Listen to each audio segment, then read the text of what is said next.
Students अस्सलामु अलैकुम। Second year biology के लेक्चर में आपको वेलकम करते हैं।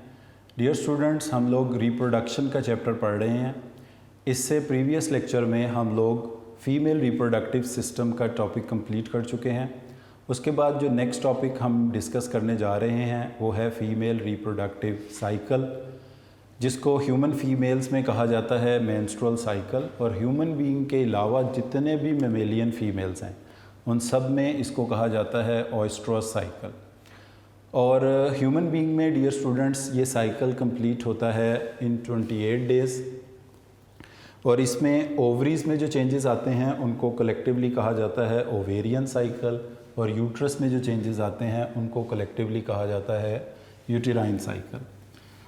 सबसे पहले डियर स्टूडेंट्स, ये जितने भी साइक्लिक चेंजेस होते हैं these are in the control of hormones. ये हार्मोन्स के कंट्रोल में होते हैं, जिसको ट्रिगर करते हैं gonadotrophins, which are hormones produce from the pituitary gland. जो पिट्यूटरी ग्लैंड से प्रोड्यूस होने वाले हार्मोन जो गोनेड्स को अफेक्ट करते हैं, इन्हें हम बोलते हैं गोनेडोट्रोफिन्स। इनके कंट्रोल में होते हैं। डियर स्टूडेंट्स, ये 4 हार्मोन्स का एक सीक्वेंस मैं आपके सामने लिख रहा हूँ जो आपको बहुत आसान कर देगा इनको समझने के लिए। उसमें पहला हार्मोन है FSH। FSH का फुल नेम है फॉलिकल स्टिमुलेटिंग हार्मोन। इसके बाद जो दूसरा हार्मोन है इसको कहते हैं एस्ट्रोजन। एस्ट्रोजन के बाद जो तीसरा हार्मोन है इसको कहते हैं LH। LH का मतलब है ल्यूटिनाइजिंग हार्मोन। चौथा हार्मोन जो रिप्रोडक्टिव साइकिल में इन्वॉल्व है इसको कहते हैं प्रोजेस्टेरोन। डियर स्टूडेंट्स, ये हार्मोन कहाँ से प्रोड्यूस होते हैं? पहले नंबर पर FSH हार्मोन की बात करें तो FSH hormone is secreted from anterior pituitary. उसके बाद LH hormone is also secreted from the anterior pituitary. ये दोनों hormones anterior lobe of pituitary gland से आते हैं और ये दोनों हार्मोन्स गोनेडोट्रोफिन्स हैं। इसके बाद डियर स्टूडेंट्स, ये जो बीच में 2 हार्मोन्स हमने लिखे हैं एस्ट्रोजन और प्रोजेस्टेरोन। एस्ट्रोजन सिक्रीट होता है फ्रॉम मैच्योरिंग फॉलिकल्स और राइपनिंग फॉलिकल्स भी आप इसको कह सकते हैं। यानी ये ओवरीज़ का हार्मोन है, ये गोनेडोट्रोफिन नहीं है। और progesterone hormone dear student secrete होता है कॉर्पस ल्यूटियम से, जिसको हम रप्चर्ड फॉलिकल्स भी कहते हैं।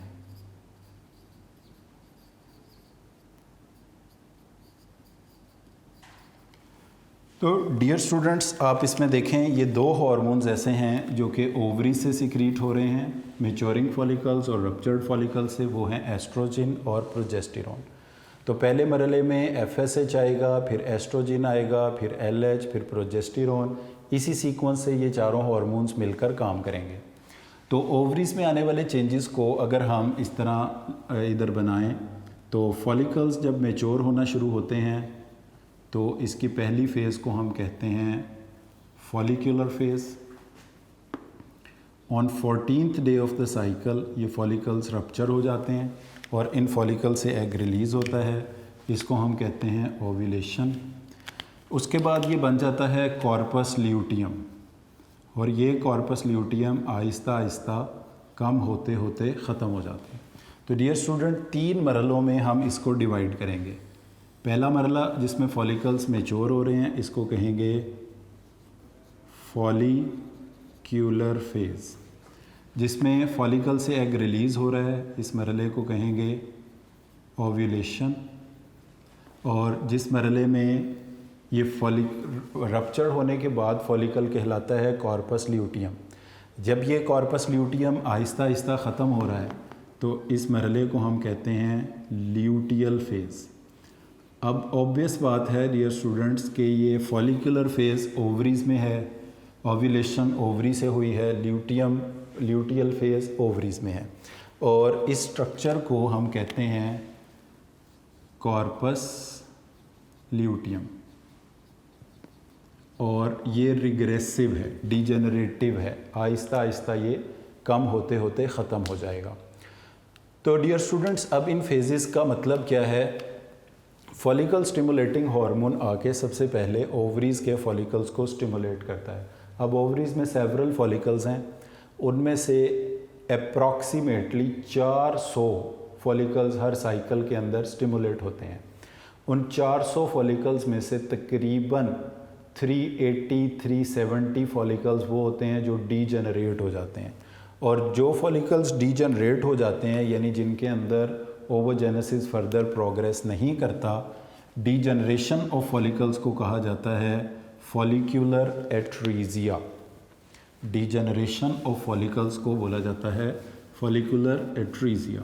तो डियर स्टूडेंट, जब फीमेल रिप्रोडक्टिव साइकिल स्टार्ट होगा तो उसके स्टार्ट में जो हार्मोन आएगा इसका नाम है FSH। FSH हार्मोन बहुत सारे फॉलिकल्स को, अप्रॉक्सीमेटली 400 फॉलिकल्स को हर साइकिल में स्टिमुलेट करेगा। इनमें से वो फॉलिकल्स जिनके अंदर ओवोजेनेसिस आगे प्रोसीड नहीं करेगा वो डीजेनरेट हो जाएंगे, और डीजेनरेशन ऑफ फॉलिकल्स को कहा जाता है फॉलिक्यूलर एट्रीजिया। 20 के करीब फॉलिकल्स ऐसे हैं जो कि मैच्योर होने की तरफ जाएंगे, बट उनमें से किसी एक फॉलिकल से एग रिलीज़ होगा। जब एग रिलीज़ होगा तो ये प्रोसेस कहलाएगा ओव्यूलेशन। तो dear students, first phase follicular phase का मतलब ये है कि फॉलिकल्स का मैच्योर होना, और मैच्योरेशन ऑफ फॉलिकल्स को हम बोलते हैं follicular phase. After completion of follicular phase follicles rupture होंगे, एग रिलीज़ होगा जिसको हम कहेंगे ओव्यूलेशन, और ये रप्चर्ड फॉलिकल्स बन जाएंगे कॉर्पस ल्यूटियम। डियर स्टूडेंट्स, जो ओव्यूलेशन कराने वाला हार्मोन है, इस हार्मोन का नाम है LH, ल्यूटिनाइजिंग हार्मोन, और उसके बाद कॉर्पस ल्यूटियम बन जाएगा तो प्रोजेस्टेरोन हार्मोन सिक्रीट होगा। अब हम अगर यहाँ पर कुछ हार्मोन्स की सीक्वेंस को ड्रॉ करें तो ये लाइन हमारी फॉलिकल स्टिमुलेटिंग हार्मोन के लेवल को डिस्क्राइब कर रही है। तो FSH यानी FSH हार्मोन बढ़ा तो ये फॉलिकल स्टिमुलेट हुए और ये मैच्योर होना स्टार्ट हो गए। इसके बाद डियर स्टूडेंट्स, आपको बताया था कि FSH हार्मोन जब फॉलिकल्स को स्टिमुलेट करते हैं तो फॉलिकल्स के स्टिमुलेट होने के बाद एक और हार्मोन सिक्रीट होना शुरू होता है जिसका नाम है एस्ट्रोजन, और ये इन राइपनिंग मैच्योरिंग फॉलिकल से सिक्रीट होता है। जैसे जैसे ये फॉलिकल्स की मैच्योरेशन बढ़ती जाती है, एस्ट्रोजन हार्मोन का लेवल भी बढ़ता चला जाता है। तो ये कर्व जिसको हमने ग्रीन लाइन से ड्रॉ किया है, ये एस्ट्रोजन के लेवल को डिस्क्राइब कर रही है। तो एस्ट्रोजन का लेवल एस्ट्रोजन का और FSH का आपस में नेगेटिव फीडबैक है। FSH कम हुआ तो एस्ट्रोजन बढ़ना शुरू हो गया। इसके बाद डियर स्टूडेंट, एक और तीसरा हार्मोन है जिसको हम कहते हैं LH हार्मोन का लेवल कम होता है, मगर ये एस्ट्रोजन के बढ़ने के साथ बढ़ता है और एस्ट्रोजन के कम होने के साथ कम होता है। ये ब्लू वाली कर्व जो है ये इंडिकेट कर रही है ल्यूटिनाइजिंग हार्मोन को। उसके बाद चौथा हार्मोन जो है ये स्टार्ट ऑफ द साइकिल में कम ही होता है, मगर जैसे ही ओव्यूलेशन होती है, कॉर्पस ल्यूटियम बनता है, तो प्रोजेस्टेरोन हार्मोन का लेवल बढ़ना शुरू हो जाता है, और जब तक कॉर्पस ल्यूटियम रहता है ये प्रोजेस्टेरोन हार्मोन का लेवल ज़्यादा रहता है। At the end of the cycle जब आप देख रहे हैं ये कॉर्पस ल्यूटियम ख़त्म होता है तो प्रोजेस्टेरोन भी कम होने लग जाता है। तो डियर स्टूडेंट, इस डायग्राम को अगर आप देखें तो इसमें ये ब्लैक वाली कर्व जो है ये वेरिएशन इन FSH को शो कर रही है, जो कि interior lobe of pituitary gland से आया है। जब इसने फॉलिकल्स को स्टिमुलेट कर दिया तो ये कम होना शुरू हो गया, और फॉलिकल्स ने एक और हार्मोन पैदा करना शुरू कर दिया जिसका नाम है एस्ट्रोजन। एस्ट्रोजेंस ने फॉलिकल्स को मैच्योर किया, और फॉलिकल्स जब मैच्योर हो गए तो फॉलिकल रप्चर हुए। वो इस वजह से कि एस्ट्रोजन के बढ़ने से जो हार्मोन बढ़ रहा है उसका नाम है LH। तो इसका मतलब है एस्ट्रोजन और LH का आपस में पॉजिटिव फीडबैक है, क्योंकि एस्ट्रोजन बढ़ता है तो LH बढ़ता है, एस्ट्रोजन कम होता है तो LH कम होता है, दोनों इकट्ठे बढ़ते हैं इकट्ठे कम होते हैं। तो ये MCQ पूछा जाता है कि कौन सा हार्मोन है जो कि ओव्यूलेशन कॉज करता है, तो आपने कहना है ल्यूटिनाइजिंग हार्मोन LH। जब फॉलिकल्स रप्चर हो गए तो कॉर्पस ल्यूटियम बन गया। कॉर्पस ल्यूटियम जो हार्मोन सिक्रीट करते हैं उसका नाम है प्रोजेस्टेरोन। तो ओव्यूलेशन के बाद प्रोजेस्टेरोन हार्मोन का लेवल ज़्यादा हुआ। जब तक कॉर्पस ल्यूटियम रहा प्रोजेस्टेरोन ज़्यादा हुआ। इधर आप देख रहे हैं ये कॉर्पस ल्यूटियम ख़त्म हो रहा है तो प्रोजेस्टेरोन का लेवल भी ख़त्म हो रहा है। यहाँ पर ये साइकिल कंप्लीट हो गया। अब अगर हम इसके डेज़ की बात करें तो यहाँ पर हम लिख देते हैं 0 डेज़, यानी यहाँ से साइकिल स्टार्ट हुआ। जब ओव्यूलेशन होगी तो ये 14th डे होगा और अप्रॉक्सीमेटली ये कंप्लीट होगा 28th डे के ऊपर। तो इस 28 डेज़ के साइकिल के अंदर डियर स्टूडेंट इस ग्राफिकल रिप्रेजेंटेशन में आप देख सकते हैं ये ओवेरियन साइकिल और ये ओवेरियन साइकिल के दौरान होने वाले हार्मोन्स की वेरिएशन। अब डियर स्टूडेंट्स अगर हम इनको इसके साथ साथ ही यूट्रस में भी चेंजेस आ रहे होते हैं। अगर हम यूटेराइन साइकिल को भी इसके साथ रिप्रेजेंट करें तो यूटेराइन साइकिल में 3 मरहले होते हैं। पहले मरहले को हम कहते हैं मेंस्ट्रुअल फेज़, यानी हम साइकिल को के डेज़ को काउंट करना शुरू करेंगे उस फेज़ से जब मेंस्ट्रुएशन स्टार्ट होती है। इसके बाद डियर स्टूडेंट हम देखेंगे इसको यूटेराइन साइकिल को डियर स्टूडेंट्स मैं इधर डिस्क्राइब कर रहा हूँ 0 डे, 14th डे और 28 डेज़। इस ग्राफ में हम सिर्फ एंडोमेट्रियम की थिकनेस को रिप्रेजेंट करेंगे। तो ये कर्व एंडोमेट्रियम की थिकनेस को रिप्रेजेंट कर रही है कि एंडोमेट्रियम की थिकनेस कम हो रही है। फिर उसके बाद इसमें रिपेयर एंड हीलिंग हुई और ये थिकनेस बढ़ना शुरू हुई। फिर ये थिकनेस मैक्सिमम रही और ये फिर से कम होना शुरू हो गई। डियर स्टूडेंट्स अगर आप इसको देखें तो ये 3 मरहले बनते हैं। जिस मरहले में एंडोमेट्रियम की वॉल की थिकनेस कम हो रही है इस फेज़ को कहा जाता है मेंस्ट्रुअल फेज़। जिसमें एंडोमेट्रियम की वॉल की थिकनेस इंक्रीज़ होती है इसको कहा जाता है प्रोलिफरेशन।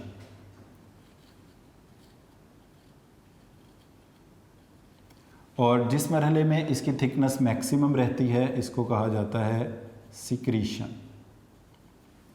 तो डियर स्टूडेंट ये ग्राफ रिप्रेजेंट कर रहा है यूटेराइन साइकिल को। तो आप देख सकते हैं कि यूटेराइन साइकिल कब से हम इसको काउंट करना शुरू करेंगे, from the day of menstruation. सबसे पहले तो इसमें यह है कि जिस फेज़ में एंडोमेट्रियम की वॉल की थिकनेस कम हो रही है this is representing endometrium thickness. तो एंडोमेट्रियम की वॉल की थिकनेस कम हो रही है तो इस मरहले को कहा जाएगा मेंस्ट्रुअल फेज़। तो एंडोमेट्रियम के जो ब्लड वेसल्स हैं, ग्लैंडुलर सेल्स हैं, वो वहाँ से डिटैच होंगे, वो वहाँ से डिस्चार्ज आउट होना शुरू होंगे। फिर उसके बाद end of the menstrual phase हो जाएगी। तो मेंस्ट्रुअल फेज़ लास्ट करती है फॉर अबाउट 3 to 7 डेज़। फिर उसके बाद एंडोमेट्रियम की वॉल की थिकनेस दोबारा बढ़ना शुरू होगी, उसमें फिर से ब्लड वेसल्स आएंगी, फिर से वॉस्कुलराइज होगी। वॉस्कुलराइजेशन का मतलब होता है increase in the number of blood vessels. फिर उसमें ग्लैंडुलर सिक्रीटरी सेल्स बढ़ना शुरू होंगे।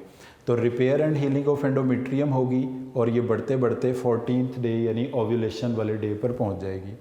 उसके बाद ओव्यूलेशन होगी। ओव्यूलेशन के बाद सिक्रीटरी फेज़ का मतलब है कि एंडोमेट्रियम की वॉल की थिकनेस मेंटेन रहेगी मैक्सिमम।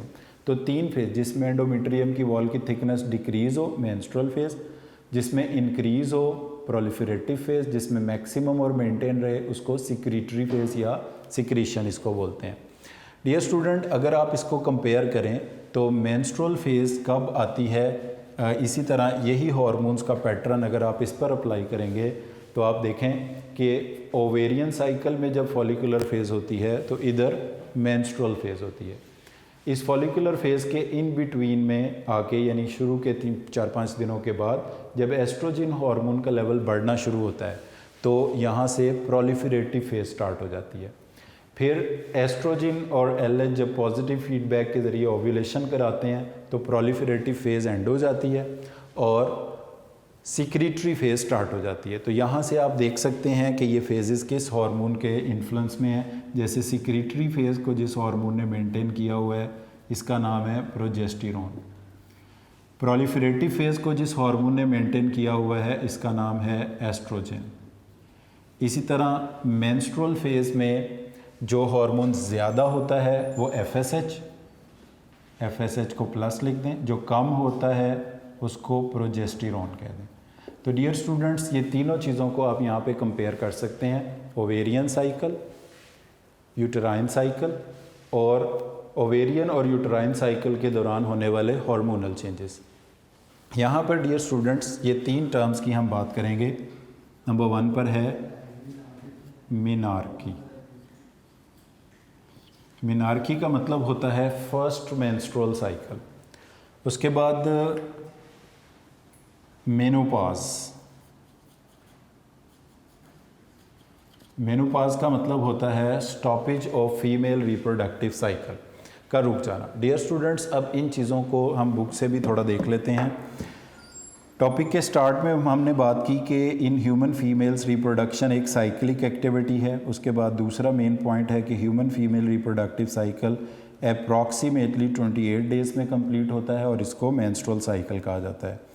ये जिन एंटीरियर लोब के हार्मोन्स के पिट्यूटरी हार्मोन्स के कंट्रोल में है उन्हें गोनेडोट्रोफिन्स कहा जाता है और वो ये दो मेन हार्मोन हैं, एक एफएसएच और एक एलएच। इसके बाद डियर स्टूडेंट्स आप देखें जो हमारी बुक में ये पॉइंट वाइज 4-5 पॉइंट लिखे हुए हैं। इसमें पॉइंट नंबर 1 जो है ये एंटीरियर लोब से फॉलिकल स्टिमुलेटिंग हार्मोन आया जिसने सेवरल फॉलिकल्स को स्टिमुलेट किया, मगर इनमें से कोई एक है जिसके अंदर ये प्राइमरी ओवोसाइट बनेगा, यानी डिवीजन कंप्लीशन की तरफ जाएगी। तो बाकी फॉलिकल्स डीजनरेट हो जाएंगे, इसको फॉलिकुलर एट्रीसिया कहते हैं। अब अगर आप बुक का पॉइंट नंबर 2 देखें तो एफएसएच हार्मोन जब फॉलिकल्स को स्टिमुलेट करता है इनको, तो यहाँ से फॉलिकल से जो हार्मोन पैदा हो रहा है उसका नाम क्या है, एस्ट्रोजन। एस्ट्रोजन हार्मोन एक तो फॉलिकल्स को मैच्योर कराएगा यूटेराइन साइकिल में और साथ साथ एंडोमेट्रियम को स्टिमुलेट करेगा, उसकी internal lining of the uterus को बोलते हैं कि उसकी थिकनेस में इजाफा हो, वो ज़्यादा वस्कुलराइज हो। और साथ साथ ये क्या करेगा, ये एफएसएच को कम करेगा। इसका मतलब है एफएसएच और एस्ट्रोजन में नेगेटिव फीडबैक है। जब एस्ट्रोजन बढ़ना शुरू हो जाए तो एफएसएच ऑटोमेटिकली कम हो जाएगा। इसके बाद डियर स्टूडेंट जो हमारी ये बुक में पॉइंट नंबर 3 लिखा हुआ है, decrease in FSH and increase in estrogen pituitary gland से एक हार्मोन पैदा करवाएगा जिसका नाम है ल्यूटिनाइजिंग हार्मोन। इसका मतलब है एस्ट्रोजन और ल्यूटिनाइजिंग हार्मोन में ये पॉजिटिव फीडबैक की वजह से हो रहा है और ये हार्मोन ओव्यूलेशन कराएगा, फॉलिकल से एग रिलीज़ हो जाएगा। आफ्टर ओव्यूलेशन जो रप्चर्ड फॉलिकल्स हैं इसको कहा जाएगा, नेक्स्ट पॉइंट में देखें, corpus luteum, yellowish glandular structure है। ये जो हार्मोन सिक्रीट करेगा इसका नाम है प्रोजेस्टेरोन। तो ये एमसीक्यू भी अक्सर पूछा जाता है कि प्रोजेस्टेरोन इज सिक्रीटेड फ्रॉम, तो प्रोजेस्टेरोन कहाँ से सिक्रीट हो रहा है, आपने देखा इससे कॉर्पस ल्यूटियम से, इसलिए सिक्रीटरी फेज़ में ये ज़्यादा है। इसके बाद डियर स्टूडेंट्स अब अगर तो फर्टिलाइजेशन हो गई, जाइगोट बन गया, कंसेप्शन हो गई, इम्प्लांटेशन हो गई, प्रेगनेंसी हो गई, फिर तो ये वाली ल्यूटियल फेज़ और उधर से सिक्रीटरी फेज़ ये कंटिन्यू हो जाएगी इन प्रेगनेंसी। अगर फर्टिलाइजेशन नहीं हुई तो फिर क्या होगा, कॉर्पस ल्यूटियम के ख़त्म होने से प्रोजेस्टेरोन भी ख़त्म हो जाएगा और मेंस्ट्रुअल फेज़ आ जाएगी। तो इसके नतीजे में क्या होगा जी, मेंस्ट्रुअल फेज़ में कॉर्पस ल्यूटियम डीजनरेट होगा, प्रोजेस्टेरोन की सिक्रीशन ख़त्म हो जाएगी और जो एंडोमेट्रियम के स्पॉन्जी सेल्स हैं उनमें ब्रेकडाउन शुरू होगी। Discharge of blood and other cell debris को कहते हैं menstruation. It will last for 3 to 7 days और इसी तरह फिर नेक्स्ट साइकिल स्टार्ट हो जाएगा। डियर स्टूडेंट्स अब जब ये कोई फीमेल्स जो हैं वो अपनी मेनोपॉज की 40-45 ईयर्स की एज पे पहुंचते हैं तो ये हमेशा के लिए रिप्रोडक्टिव साइकिल स्टॉप हो जाता है, इसको कहते हैं मेनोपॉज। और जो फर्स्ट रिप्रोडक्टिव साइकिल होता है उसको कहते हैं मेनार्की। डियर स्टूडेंट्स कुछ फैक्टर्स ये एंड में डिस्कस किए गए हैं जो ह्यूमन रिप्रोडक्टिव साइकिल को, फीमेल रिप्रोडक्टिव साइकिल को डिस्टर्ब करते हैं, जिसमें माल न्यूट्रिशन, खुराक का इम्बैलेंस होना, खुराक की कमी होने को कहते हैं। इमोशनल डिस्टर्बेंस, कुछ जो साइकोलॉजिकल प्रॉब्लम्स हैं वो इसको अफेक्ट करते हैं। तो अगर ये 28 डेज से ज़्यादा या कम वक्त में कंप्लीट हो रहा है तो इस तरह के साइकिल को बोला जाता है डिस्टर्ब्ड साइकिल बोला जाता है। इसके बाद डियर स्टूडेंट नेक्स्ट पेज पर ये कुछ डायग्राम हैं। ऊपर वाली डायग्राम में ओवेरियन साइकिल को रिप्रेजेंट किया गया है और नीचे जो एंडोमेट्रियम की थिकनेस रिप्रेजेंट की है इसको यूटराइन साइकिल बोलते हैं। अब इसका बेहतर तरीका ये है कि पहले नंबर पर आप ये ओवेरियन साइकिल, उसके नीचे हार्मोन्स की वेरिएशन और उसके नीचे ये यूटराइन साइकिल की कर्व बना लें तो आप uterine cycle, ovarian cycle, hormonal changes और यूटराइन साइकिल इनको कंपेयर कर सकते हैं। तो डियर स्टूडेंट्स यहाँ पर ये हमारा फीमेल रिप्रोडक्टिव सिस्टम का टॉपिक भी कंप्लीट हुआ।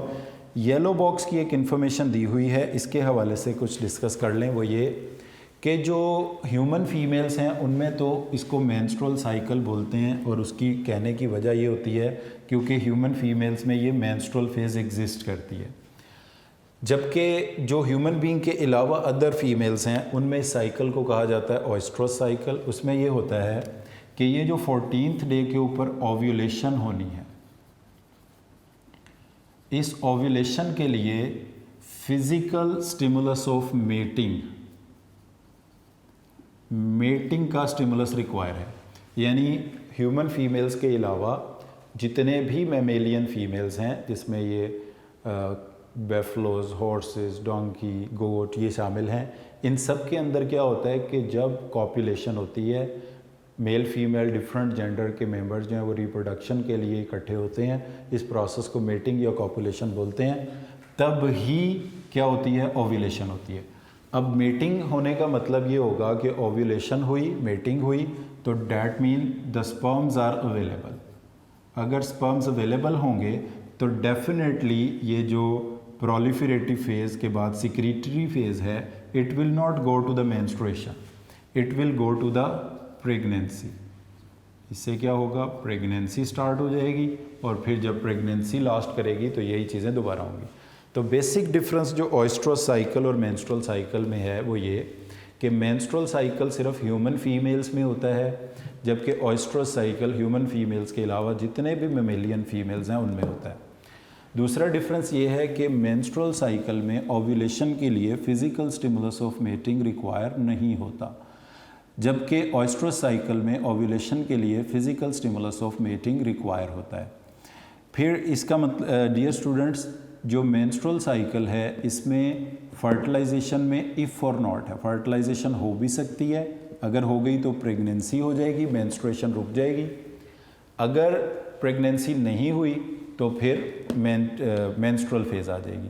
जबकि बाकी मैमल्स में जिनमें ओएस्ट्रस साइकिल है उनमें डेफिनेटली ओव्यूलेशन के बाद प्रेगनेंसी ही होगी और ये साइकिल रुके रहेंगे चाइल्ड बर्थ तक।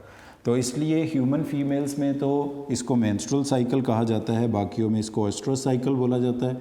अब इसके हवाले से ये दोनों चीज़ें हैं। सम टाइम ये बात पूछ ली जाती है शॉर्ट क्वेश्चन में कि what is the difference between menstrual and ओएस्ट्रस cycle, या सम टाइम ये येलो बॉक्स इसी तरह से आ जाता है कि डिफाइन ओएस्ट्रस साइकिल को डिस्क्राइब करें, एक्सप्लेन करें। तो डियर स्टूडेंट्स, ये आपने देखा कि जब हम इनको कंबाइन करके पढ़ते हैं ओवेरियन साइकिल और यूट्राइन साइकिल को, तो फर्स्ट फेज़ जो है वो एफएसएच के कंट्रोल में है। सबसे पहले एफएसएच से ये स्टार्ट होगा और मेंस्ट्रुएशन से आप इसको काउंट करना, इसके डेज स्टार्ट करेंगे। उसके बाद एस्ट्रोजन हार्मोन के कंट्रोल में आ जाएगी, यानी फॉलिकुलर फेज़ स्टार्ट होती है एफएसएच के इन्फ्लुएंस की वजह से और कंटिन्यू होती है, कंप्लीट होती है एस्ट्रोजन की वजह से। और उधर जो है एफएसएच हार्मोन की वजह से जो है वो मेंस्ट्रुअल फेज़ आती है और एस्ट्रोजन की वजह से प्रोलिफरेटिव फेज़ आती है। ल्यूटिनाइजेशन हार्मोन की वजह से, ल्यूटिनाइजेशन मतलब ओव्यूलेशन होती है, और इधर से ओवेरियन साइकिल में ल्यूटियल फेज़ और उधर से जो सिक्रीटरी फेज़ है वो कंटिन्यू करती है प्रोजेस्टेरॉन के इन्फ्लुएंस की वजह से। अब डियर स्टूडेंट, इनके हवाले से कुछ क्वेश्चंस हैं जो कि बहुत ही पेट क्वेश्चंस हैं अक्सर, मगर वो बच्चों को कंफ्यूज करते हैं, वो उनके गलत आंसर्स कर देते हैं। तो वो मैं कुछ क्वेश्चंस लिख देता हूँ, आप साथ इनको नोट भी कर लें। जैसे यूटेराइन साइकिल के 3 क्वेश्चंस हैं। Number 1, decrease in thickness of endometrium, decrease in thickness of endometrium, इसको क्या कहेंगे? अभी आपने ग्राफिकली भी देखा है इसको। उसके बाद increase in thickness of endometrium, इसको क्या बोलेंगे? और endometrium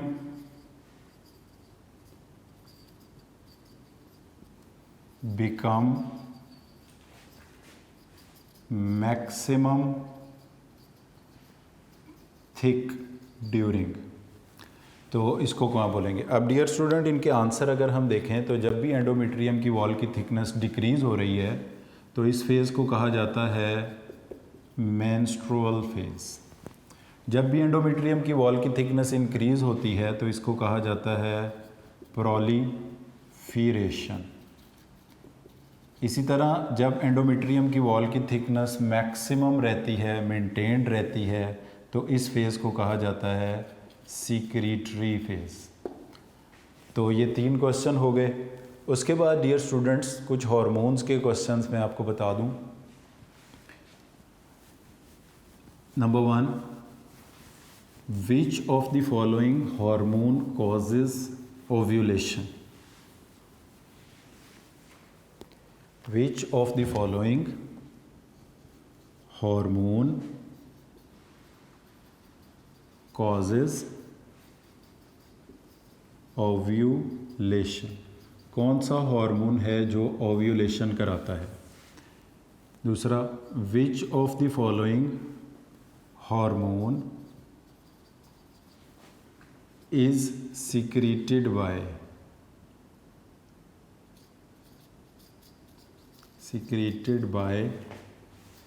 corpus luteum? Corpus luteum से कौन सा हार्मोन सिक्रीट होता है? फिर इसी तरह मैक्सिमम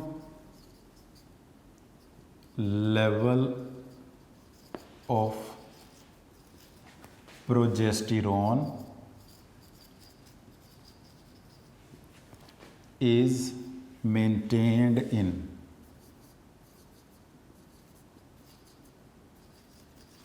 कौन सी फेज़ में प्रोजेस्टेरॉन हार्मोन का लेवल मैक्सिमम होता है? तो अब अगर इनकी हम बात करें, which of the following hormone causes ovulation, तो आंसर होगा LH, luteinizing hormone ovulation cause करता है।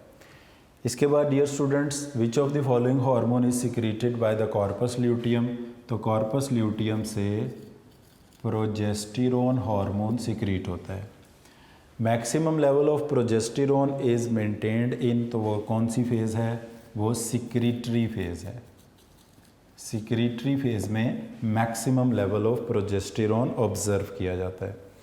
इसी तरह डियर स्टूडेंट, ये अगर हम प्रोजेस्टेरॉन हार्मोन के हवाले से एक और क्वेश्चन है वो पूछें, तो decrease in progesterone level causes, decrease in progesterone level causes, के प्रोजेस्टेरॉन हार्मोन के कम होने से कौन सी फेज़ आती है?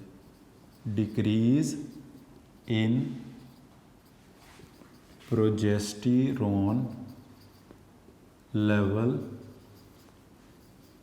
कॉजेस। तो डियर स्टूडेंट, प्रोजेस्टेरॉन के कम होने की वजह से मेंस्ट्रुअल फेज़ स्टार्ट होती है। मेंस्ट्रुअल फेज़ स्टार्ट होगी प्रोजेस्टेरॉन हार्मोन के कम होने से। इसके बाद डियर स्टूडेंट्स, इसके हवाले से एक और क्वेश्चन है। वो क्वेश्चन ये है कि विच of the following pair of hormones show positive feedback? कौन सा पेयर ऑफ हार्मोन है जो कि पॉजिटिव फीडबैक शो करता है? तो डियर स्टूडेंट, इसका आंसर है एस्ट्रोजन और LH। ये पॉजिटिव फीडबैक शो करते हैं। बाकी जितने भी हार्मोन्स आप देखेंगे उन सब में नेगेटिव फीडबैक ऑब्ज़र्व किया जाएगा। तो डियर स्टूडेंट्स, ये मैंने कुछ MCQs आपको बताए। इसके अलावा ये टॉपिक बहुत ही इम्पॉर्टेंट टॉपिक है बोर्ड के लॉन्ग क्वेश्चन के टॉपिक्स में से भी। तो इसमें आपने डायग्राम को भी प्रैक्टिस करना है और हार्मोन्स को, उनकी फेजेस को भी याद रखना है। शुरू में मैंने आपको एक हार्मोन्स का सीक्वेंस बताया है, मैं फिर यहाँ लिख देता हूँ। आपके जितने भी क्वेश्चन हैं वो इस सीक्वेंस को याद करने से हो जाएंगे कि FSH हार्मोन आएगा, इसके बाद कौन सा बढ़ेगा? एस्ट्रोजन, मगर FSH और एस्ट्रोजन में नेगेटिव फीडबैक है। फिर कौन सा बढ़ेगा? LH एस्ट्रोजन का पॉजिटिव फीडबैक है। इनके कम होने से कौन सा बढ़ेगा? प्रोजेस्टेरोन, तो प्रोजेस्टेरोन का इनके साथ नेगेटिव फीडबैक है। इसी सीक्वेंस में ये चारों हार्मोन सिक्रीट होते हैं और ये रिप्रोडक्टिव साइकिल को कंट्रोल करते हैं। बाकी डियर स्टूडेंट्स, इसमें से जो शॉर्ट क्वेश्चंस हैं मेन वो हैं कि ऑस्ट्रोस साइकिल और मेंस्ट्रुअल साइकिल में क्या डिफरेंस है, या व्हाट इज़ ऑस्ट्रोस साइकिल, इसको डिफ़ाइन कर दें। इसके अलावा मेनोपॉज किसे बोलते हैं, मेंस्ट्रुएशन किसे कहा जाता है, और कॉर्पस ल्यूटियम क्या होता है, डिस्टर्ब्ड साइकिल्स क्या होते हैं। मैं इनके आंसर भी बता देता हूँ आपको। कॉर्पस ल्यूटियम कहते हैं रप्चर्ड फॉलिकल्स को, a yellowish glandular mass which secretes a hormone known as progesterone. Endometrium की वॉल के थिकनेस का कम होना, वहाँ से सेल्स का, ब्लड वेसल्स का वेजाइना के थ्रू डिस्चार्ज आउट होना, इस प्रोसेस को कहते हैं मेंस्ट्रुएशन या मेंस्ट्रुअल फेज बोलते हैं। और ये MCQ में पूछा जाता है कि मेंस्ट्रुअल फेज कितने टाइम लास्ट करती है? 3 to 7 डेज़ लास्ट करती है। उसके बाद डियर स्टूडेंट्स, एक और बल्कि क्वेश्चन है वो मैं यहाँ बता देता हूँ आपको। विच of the following phase, child birth में भी इसका जिक्र आएगा, लीड्स टू प्रेगनेंसी। कौन सी फेज़ है जो प्रेगनेंसी को लीड करती है? तो डियर स्टूडेंट, ओव्यूलेशन होती है 14th डे पे, जहाँ प्रोलिफरेटिव फेज़ एंड और सिक्रीटरी फेज़ स्टार्ट होती है। तो अगर प्रेगनेंसी हो जाती है तो सिक्रीटरी फेज़ ही जारी इनटू प्रेगनेंसी चली जाएगी, मेंस्ट्रुएशन नहीं आएगी। तो अगर आपसे पूछा जाता है कि कौन सी फेज़ प्रेगनेंसी को लीड करती है, तो आप इसमें कहेंगे सिक्रीशन, या secretory phase will lead to the pregnancy. और फिर इसमें मेनोपॉज है, complete stop of the female reproductive cycle को बोलते हैं। और disturbed cycles, emotional disturbance, malnutrition की वजह से अगर ये 28 डेज से लेस या मोर टाइम में कंप्लीट हो रहे हैं तो इसको कहा जाएगा, इसको फिर नाम दिया जाएगा डिस्टर्ब्ड साइकिल का। तो आज के लेक्चर को डियर स्टूडेंट हम यहीं पर कंक्लूड करते हैं। ये टॉपिक भी लॉन्ग क्वेश्चन के हवाले से वेरी इंपॉर्टेंट है, MCQs के हवाले से भी वेरी इंपॉर्टेंट है, और जो पॉइंट्स आपको इसमें से मैंने बताए वो शॉर्ट क्वेश्चंस के लिए भी बहुत ही इम्पॉर्टेंट है। तो आज के लेक्चर को डियर स्टूडेंट हम यहीं पर ख़त्म करते हैं। Thank you very much for today.